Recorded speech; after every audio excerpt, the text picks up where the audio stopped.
শুনতে হয়তো খারাপ লাগবে, কিন্তু জানেন তো এটাই বাস্তব। যখন পুরোটা আমার ব্যাখ্যা শুনবেন হয়তো আপনিও মেনে নেবেন। শুধু বাংলা কেন, ভারতবর্ষের যে কোনো রাজ্য বা ভারতবর্ষের যে কোনো ক্রীড়া সংস্থাতেই বলি না কেন, সেন্ট্রাল বা স্টেট যেখানেই হোক, কোনো ক্রীড়া সংস্থাতেই জানেন তো যে চালাবেন, কোনো পলিটিক্যাল পাওয়ার বা পলিটিক্যাল কানেকশন বা পলিটিক্যাল ইনফ্লুয়েন্স ছাড়া কারো পক্ষেই কোনো ক্রীড়া সংস্থা চালানো আর সম্ভব না। আপনি শুনে হয়তো রেড়ে করে উঠবেন, কেন এই পলিটিক্যাল লোকদের যে কোনো ক্রীড়া সংস্থায় ঢোকানো হবে? তার অবশ্যই কারণ আছে। কারণ পলিটিক্যাল পাওয়ার ছাড়া আপনি কোনো কিছুই করতে পারবেন না। সেদিনকে বাইচুং একটা দারুণ কথা বলেছে। তার আগে আমি বলি যে পলিটিক্যাল লোক মানেই যে খারাপ অ্যাডমিনিস্ট্রেটর হবে সেরকম না। আমরা চাই তো we need a good administrator. সেদিনকে বাইচুং প্রেস কনফারেন্সে একটা খুব সুন্দর কথা বলেছে। কি বলছিল যে আমরা চাই ভালো অ্যাডমিনিস্ট্রেটর। সে পলিটিক্যাল পলিটিক্যাল লোক হতে পারেন, অর্থাৎ পলিটিশিয়ান হতে পারেন, তিনি ব্যুরোক্র্যাট হতে পারেন, তিনি ভালো প্লেয়ার হতে পারেন, বা অন্য যে কোনো প্রফেশন থেকে আসতে পারেন। তার প্রফেশনটা কি সেটা বড় ব্যাপার নয়। সে ম্যানেজমেন্ট স্কুলের ছাত্র হতে পারেন। তার ক্ষেত্রে একটাই আহ, করা উচিত, ক্রাইটেরিয়া করা উচিত, সে ভালো অ্যাডমিনিস্ট্রেটর না অ্যাডমিনিস্ট্রেটর নয়, সে পলিটিশিয়ান হলেও কোনো সমস্যা নেই। তবে পলিটিশিয়ান ছাড়া বা পলিটিক্যাল ইনফ্লুয়েন্স ছাড়া বা পলিটিক্যাল কানেকশন ছাড়া ভারতীয় ক্রীড়া সংস্থা চালানো যে কতটা অসম্ভব, তার জন্য আপনাকে আমি একটা ছোট্ট একটা গল্প বলি। আমার মনে হয় তাহলে ব্যাপারটা অনেক বেশি ক্লিয়ার হবে। 2005 সালের ডিসেম্বরের দিকে আমার পাকিস্তানে যাওয়ার কথা ছিল সাফ কাপ কভার করতে। বাইচুং ভুটিয়া ক্যাপ্টেন, নাইমুদ্দিন কোচ, পিকে ব্যানার্জি ম্যানেজার ছিলেন। এবং ইংল্যান্ডের বাড়ি এফসিতে খেলে আসার পর মানে অনেক দিন পরে বাইচুং সাফ খেলতে যাবে।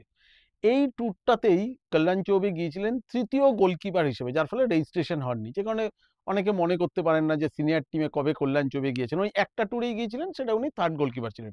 ক্যাপ্টেন ছিল বাইচুং। ওটাতে ইন্ডিয়া চ্যাম্পিয়ন হয়, বাইচুং হয় মোস্ট ভ্যালুয়েবল ফুটবলার। তো পাকিস্তান ফুটবল ফেডারেশন থেকে আমাকে ইনভিটেশন পাঠালো যে হ্যাঁ আমি সাফ কাপ কভার করতে যেতে পারি।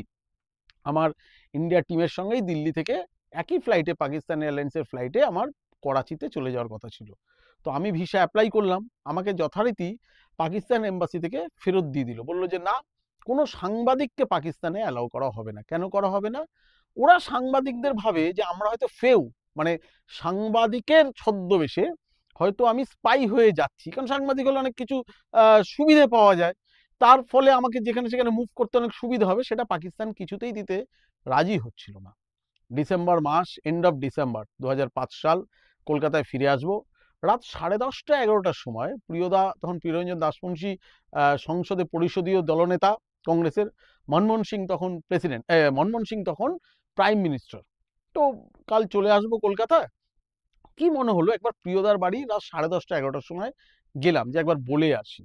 সেই সময়ের ঘটনা যখন সুভাষ ভৌমিক সিবিআই এর হাতে ধরা পড়েছেন। এবং সেই সময়ের ঘটনা আমি বলছি। তো যা হয়, বাঙালি এরকম নেতা বা ক্ষমতাশীল লোক থাকলে রাজনীতিতে সত্যি একটা সুবিধে পাওয়া যায়। আমি ওই লোধি স্টেটের বাড়ি, লোধি রোডের বাড়িতে, দিল্লিতে লোধি রোডের বাড়িতে গিয়ে একটা বাইরে যে সিকিউরিটি ছিল সেখানকার একটা কার্ড দিলাম। সঙ্গে সঙ্গে ভিতর থেকে ডাক এলো। প্রিয়দার তখন ফুটবল সংক্রান্ত বিষয়ে যিনি দেখাশোনা করতেন তার নাম ছিল পিপি সিং। যারা পুরোনো দিনের কিছুদিন আগেও যারা ফুটবল কভার করতেন তারা পিপি সিংকে সবাই চিনতেন। তো সঙ্গে সঙ্গে ভিতর দিয়ে পারমিশন এলো। পিপি সিং আমায় দেখে অত রাতে অবাক হয়ে গেছে যে আমার সঙ্গে আরো একজন ছিল, তখন আনন্দবাজারে কাজ করতেন, রূপায়ণ ভট্টাচার্য। তো পিপি সিং অবাক হয়ে গেছেন যে অত রাতে কি। সঙ্গে সঙ্গে প্রিয়দা ঘরে ডেকে পাঠালো।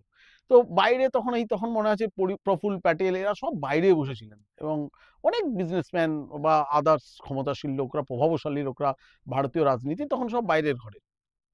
প্রিয়দা ঘরের ভিতর দেখলাম ফোনে একজনের সঙ্গে ব্যস্ত। যা শুনে মনে হলো কলকাতার এক বিখ্যাত কাগজের তখনকার দিনের সম্পাদক, যার সঙ্গে সুভাষ ভৌমিকের ইস্যুটা নিয়ে তিনি ফোনে আলোচনা করছিলেন। তিনি হয়তো ফোন করেছেন যে সুভাষ দাদাকে কিভাবে সাহায্য করা যায় সেই ব্যাপারটা নিয়ে। তো প্রিয়দা খোঁজ নিলেন যে কি হলো, তোরা তো চলে যাওয়ার কথা ইন্ডিয়া টিমের সঙ্গে, যাসনি কেন? প্রিয়দাকে বললাম যে আমাদের ভিসা দেয়নি। প্রিয়দা বলল মানে? আমার ছেলে কাভার করতে যাবে, দেশের ফুটবল দেবে না মানে? যখন ইনভিটেশন পাঠিয়েছে তাহলে তো ভিসা দিতে বাধ্য। প্রিয়দা ওই রাতে সঙ্গে সঙ্গে ভারতের বিদেশ সচিবকে ধরলেন, তখন বোধহয় শাহরিয়ার খান বা এরকম কেউ একজন ছিলেন। তাকে বললেন ওই অত রাতে পাকিস্তানের বিদেশ সচিবকে ধরতে। সেই শাহরিয়ার খান ধরলেন, ধরে তখন রাতেই কথা হয়ে গেল। এবং প্রিয়দা বললেন কালকে পার্লামেন্টে চলে আয়, পিপি সিং সব ব্যবস্থা করে রাখবে, পার্লামেন্ট থেকে আমরা তোকে এম্বাসিতে পাঠাবো এবং অফিসে বলে রাখ সেদিনকারই পাকিস্তান এয়ারলাইন্সের টিকিট করতে, কারণ পাকিস্তান এয়ারলাইন্স রেগুলার ছাড়তো না, সপ্তাহে 3 দিন ছাড়তো। সেদিনকে অবশ্যই যাওয়ার দিন ছিল, যে সেদিনকে দিল্লি থেকে ছাড়বে পাকিস্তান এয়ারলাইন্স করাচির উদ্দেশ্যে। সকালবেলা লাগেজ নিয়ে চলে গেলাম পার্লামেন্টে।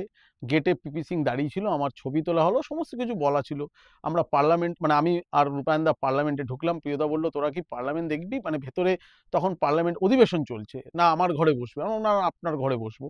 প্রিয়দার ঘরের বাইরে মানে ধরুন ওই করিডোরে গেলে সোনিয়া গান্ধীর সঙ্গে ধাক্কা লাগতে পারে, সব বড় বড় ওই সময়ের যা নেতা ছিলেন তাদের সঙ্গে ধাক্কা লাগতে পারে। প্রিয়দা পার্লামেন্টের ভিতর কংগ্রেসের নেতা তখন, তো আমরা প্রিয়দার ঘরে বসলাম। প্রিয়দা পার্লামেন্ট চলাকালীন এলেন এবং এসে বললেন যে ঝাঁঝি বলে তার তখন একজন আরেকজন সচিব ছিলেন, তাকে বললেন যে এক্ষুনি গাড়ি নিয়ে পাকিস্তান এম্বাসিতে যেতে, এবং আমি ওখান থেকে ভিসা পেলাম। ভিসা পেয়ে ওখান থেকে দিল্লি এয়ারপোর্ট এবং সরাসরি চলে গেলাম করাচিতে। প্রিয়দা তখন একটা কথা বলেছিলেন, ওই যেদিনকে আমরা যাই তার আগের দিন দিল্লির বাড়িতে বসে বললো, জানিস তো পলিটিক্যাল লোক ছাড়া না আজকের দিনে তুই কোনো ক্রীড়া সংস্থাই চালাতে পারবি না। আপনার মতো আমিও খুব অবাক হয়েছিলাম, প্রিয়দা কেন এটা বলছেন। ওই সময়টা শারদ পাওয়ার বিসিসিআই প্রেসিডেন্ট হিসেবে আসবেন এরকম একটা কথা চলছে। প্রিয়দাই কিন্তু বলেছিলেন, শোন শারদ পাওয়ার আসছে, এনসিপির শারদ পাওয়ার আসছে বিসিসিআই এর প্রেসিডেন্ট হয়ে। আমরা বললাম যে শারদ পাওয়ার সে কি চালাবে, সে তো ক্রিকেট আর খেলেনি। তখন বললো শোন পলিটিক্যাল লোক ছাড়া আর পারবি না চালাতে, কারণ এই যে দেখ তুই পাকিস্তান যাবি, ভিসা পাচ্ছিস না, এমনি সাধারণ কোনো মানুষ তার পক্ষে সম্ভব ছিল যে এক্ষুনি পাকিস্তান এম্বাসিকে বলা বা ওদের বিদেশ সচিবকে ধরা। এর জন্য তো একটা পলিটিক্যাল কানেকশন চাই, এবং সেই লেভেলের পলিটিক্যাল কানেকশন যে আমার ভারতীয় দল ধর এমন একটা দেশে কোনো একটা কিছু খেলতে যাবে যে দেশটার সঙ্গে কূটনৈতিকভাবে ভারতের সম্পর্কই ভালো না, তাহলে সেইখানটা যদি পলিটিক্যাল কানেকশন না থাকে বা আমি বিদেশ মন্ত্রকের সেই জায়গায় রিচ করতে না পারি, তাহলে আমি ভারতীয় দলটাকেই পাঠাতে পারবো না। এবার ভারতীয় ফুটবল ফেডারেশনের প্রেসিডেন্ট পদে এমন একজন ব্যক্তি বসলো যার নিজস্ব কোনো প্রভাব নেই, সে তখন অন্য রাজনৈতিক প্রভাব বা ক্রীড়ামন্ত্রীর দ্বারস্থ হচ্ছে বা এরকম কোনো দ্বারস্থ হচ্ছে, তাহলে কিন্তু সম্ভব না পাঠানো। যে কারণে যে দেখা যাচ্ছে এখন রিলায়েন্সের সঙ্গে মানে প্রবলেম। আমার তো মানে প্রিয়দা বা প্রফুল্ল প্যাটেলের মতো প্রভাবশালী লোক থাকলে এগুলো কোনো মানে সমস্যাই ছিল না। প্রফুল্ল প্যাটেলের সঙ্গে রিলায়েন্সের ওই রকম রিলেশন, প্রিয়দার সঙ্গে ওই রকম প্রভাবশালী একজন ব্যক্তি ছিলেন, আমাদের ওই রকম একজন প্রভাবশালী লোক দরকার যে তার ব্যক্তিগত ক্যারিশমা দিয়ে যে কোনো সময় যে কোনো সমস্যার সমাধান করতে পারেন। সমস্যাটা হয়ে গিয়েছে যে কল্যাণ চৌবেও রাজনৈতিক লোক, না হলে তিনি তো আর বসতে পারতেন না, কিন্তু রাজনৈতিক লোক মানে রাজনীতির বা তার পার্টির উচ্চ পদের যারা কর্তা তাদেরকে ধরে উনি জায়গায় রয়েছেন। উনি নিচে প্রভাবশালী বা সেই রকম ভারতীয় রাজনীতিতে ক্যারিশমা নেই। এবার আমি বলছি আপনাদের শুনতে খারাপ লাগে, কিন্তু না সত্যি পলিটিক্যাল লোক ছাড়া খুব অসম্ভব হয়। আমাদের এখন যে কোনো ক্রীড়া সংস্থা আপনি দেখবেন চালাতে খুব প্রবলেম হয়। আগে কি হতো আপনি বলুন না, আপনি এখানকার সরকারি কোনো হসপিটালে কোনো প্রাক্তন ফুটবলার যদি সই করে দেয় তার কি ভর্তি হবে? আমাদের কেন ভারতবর্ষ, আমাদের রাজ্যে কেন, ভারতবর্ষের যে কোনো হসপিটালেই কোনো প্রাক্তন ফুটবলার যদি একটা আপনাকে একটা সুপারিশ করে একটা চিঠি দিয়ে বলে যে একে একটু ভর্তি নিন, ভর্তি হয় না। সেখানে যদি আপনার পলিটিক্যাল কানেকশন থাকে ইজি ভর্তি হয়ে যায়। এটা বাস্তব ভারতবর্ষের পক্ষে, ভারতবর্ষে এটাই বাস্তব। সেহেতু ফুটবল ফেডারেশনেও দরকার কোনো একটা প্রভাবশালী ব্যক্তি, সে পলিটিক্যাল লোক নাও হতে পারে, ব্যুরোক্র্যাট হতে পারে, সে প্লেয়ারও হতে পারে, যার প্রভাব রয়েছে, যার ক্যারিশমা রয়েছে, যার ভারতীয় ফুটবলে বা ভারতীয় বিভিন্ন মহলে যার ক্যারিশমা রয়েছে। ভারতীয় ফুটবলে এরকম ক্যারিশমা ফুটবলের মধ্যে এই মুহূর্তে রয়েছে দুজনের, এক বাইচুং ভুটিয়া, দুই সুনীল ছেত্রী, যাদের নাম যে কোনো সময় ভারতীয়, যদি আপনি অল ইন্ডিয়া নিউজে বলুন, যারা একটা কথা বললে সঙ্গে সঙ্গে অল ইন্ডিয়া সংবাদ মাধ্যমগুলো গুরুত্ব দেয়, যে কোনো পলিটিক্যাল লোক যাদের নাম জানে, যে কোনো মহলে বলুন, এদের বলিউডে বলুন বা যে কোনো বিজনেস মহলে বলুন, এদের দুজনের নাম বাইচুং ভুটিয়া এবং সুনীল ছেত্রী, এই দুজনকে রীতিমতো একটা শ্রদ্ধার চোখে দেখে বা অন্য রকমভাবে দেখে, কিন্তু তাদেরও সঙ্গে তাদের কাজ করতে সুবিধা হয়। কিন্তু এই যে এখন যেটা দেখা যাচ্ছে যে স্পোর্টস বিল পাস হবে, হয়তো এই বাদল অধিবেশনে পেশ করার চেষ্টা করছে, কারণ আমাদের ভারতীয় ফুটবলে যেমনি আসছে ইলেকশন হবে একটা, তেমনি বিসিসিআইতেও কিন্তু একটা ইলেকশন হবে এই আগস্ট সেপ্টেম্বর এইসবের মধ্যে দিয়ে।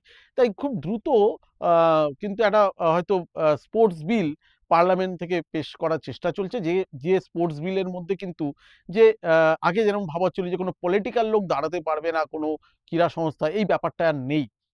পলিটিক্যাল লোক হলেও প্রবলেম নেই, যেটা আছে যে তোমাকে দুবার অন্ততপক্ষে এক্সিকিউটিভ কমিটির মেম্বার হতে হবে। ভারতীয় ফুটবলে যেরকম অগাস্ট সেপ্টেম্বরে যেরকম একটা বা অক্টোবরের দিকে একটা ইলেকশন হওয়ার কথা চলছে, যদি হয় সুপ্রিম কোর্ট যেরকম ভাবে বলবে, এবং সেরকম ভাবে কিন্তু বিসিসিআই একটা সেপ্টেম্বরের দিকে অগাস্ট সেপ্টেম্বরে একটা ইলেকশন হতে পারে। সো যেরকম বিসিসিআই এরও দরকার এই স্পোর্টস বিল, সেরকম কিন্তু ভারতীয় ফুটবল ফেডারেশনের ক্ষেত্রেও এরকম একটা স্পোর্টস বিল দরকার, যে বিলের নিরিখে যে কোড অফ কন্ডাক্ট বা কনস্টিটিউশন তৈরি হবে তার উপরেই কিন্তু নির্বাচন হবে। যে স্পোর্টস বিলে কিন্তু কোনো পলিটিক্যাল লোকদের দাঁড়ানোর ক্ষেত্রে কোনো পদে কোনো আপত্তির কথা বলা হয়নি, বরঞ্চ বলা হয়েছে যে পরপর দুটো এক্সিকিউটিভ কমিটিতে থাকলে পরপর দুটো টার্মে তবেই সে প্রেসিডেন্ট অথবা ট্রেজারার পদে কিন্তু প্রতিদ্বন্দ্বিতা করতে পারবে। আগে যেমনি একটা বয়স হয়তো 70 ছিল, সেটা এখন 75 বছর করে দেওয়া হয়েছে। এবং যদি এসব ক্ষেত্রে ধরি, তাহলে প্রফুল্ল প্যাটেল অলরেডি 3টে টার্ম করে, এবং ও দুটো টার্মের পর একটা কুলিংয়ে যেতে হবে। প্রফুল্ল প্যাটেল 3টে টার্মের পর কুলিংয়ে চলে গেছে একটা। সো সেক্ষেত্রে দেখতে হবে, আইনজ্ঞরা বলতে পারবেন যে সেক্ষেত্রে তিনি তো 3টে টার্ম কাটিয়েছেন। এবার অনেকে বলতে পারেন এটা তো আগে, তখন তো স্পোর্টস বিল পাস হয়নি, এখন তো উনি কুলিংয়ে থেকে নতুনভাবে আবেদন করবেন। তো সব দিক দিয়ে যাই হোক, যেটুকু আমি জানি বা খবর পাচ্ছি, যে স্পোর্টস বিলই হোক, যদি সেটাতেও হয় তাহলেও কিন্তু প্রভাবশালী কোনো রাজনৈতিক ক্যারিশমাযুক্ত রাজনৈতিক ব্যক্তিই আসবেন। যদি সেটাও না হয় যে নতুন যে কেউ দাঁড়াতে পারে, তাতেও শুনছি রাজনৈতিক ব্যক্তিগত। এছাড়া এদের বাইরে এমিনেন্ট ফুটবলাররা যদি পরপর 2 বছর এক্সিকিউটিভ কমিটির মেম্বার নাও হন, একমাত্র এমিনেন্ট ফুটবলাররা বাইচুং, বিজয়ন, এদের লেভেলের ফুটবলাররা দাঁড়াতে পারবেন। সুনীল ছেত্রী পারবেন না এই কারণে, সুনীল ছেত্রী এই তালিকাতেই ঢুকছেন না, কারণ যেহেতু সুনীল ছেত্রী কারেন্ট ফুটবলার, অবসরপ্রাপ্ত এমিনেন্ট ফুটবলার, বাইচুংরা দাঁড়াতেই পারেন।